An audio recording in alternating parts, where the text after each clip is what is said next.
আসসালামু আলাইকুম রহমতুল্লাহ। আমার এক ভাই প্রবাসী এই জায়গায় এখন শুয়ে আছে। ও ও- ও- অনেক অল্প বয়সে বিদেশ আসছে, অনেক অসুস্থ।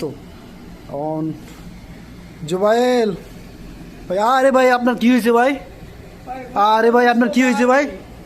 আরে ভাই, হায় রে হায়, কি দুঃখ, কি কষ্ট এ। ভাই বহুত কষ্টে আছি ভাই। আরে ভাই আপনার, আমি শুনতেছি আপনি এই 2-3 মাসটা দিয়ে খুবই অসুস্থ ভাই। আপনি খাবার খাইতে পারেন না অসুস্থ ভাই। ভাই। আমি আপনার কাছে জানতে চাচ্ছি ভাই, আপনি এই অল্প বয়সে কিভাবে বিদেশ আসলেন ভাই?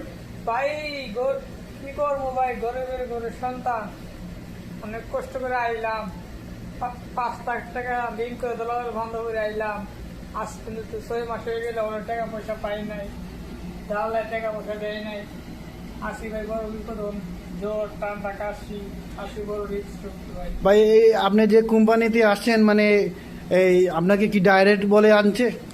আমাকে ডাইরেক্ট বলছে কোম্পানি রিক্সা, কোম্পানি সব কিছু করবো, গ্রহণ করবো। কোম্পানি সাপ্লাই কোম্পানি ভাই, এটা কোনো কোম্পানি না, কিন্তু সাপ্লাই কোম্পানি ভাই।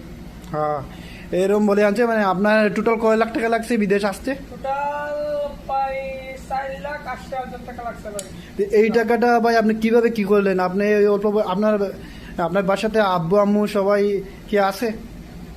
বাবা লিঙ্ক করছে, বাবা লিঙ্ক করে দিয়ে পাঠাইছে। ওনার ভাই বোন কয়জন? 3 ভাই 1 বোন। ফ্যামিলিতে আপনি মনে হয় ফ্যামিলি চালান কিভাবে ভাই? এই ঋণ টিন করছেন না ভাই, কি করবো কিস্তি ভাই, কিস্তি টিস্তি নিছেন? গরিবের ঘরে সন্তান বই ভাড়া আইলাম, এত ভাই দ্রুত ঘুরে গেলাম। হায় রে হায় রে, প্রবাস জীবন। দেশেন দর্শক, জীবন ভাই বলতে কষ্ট ভাই, আগে বলতে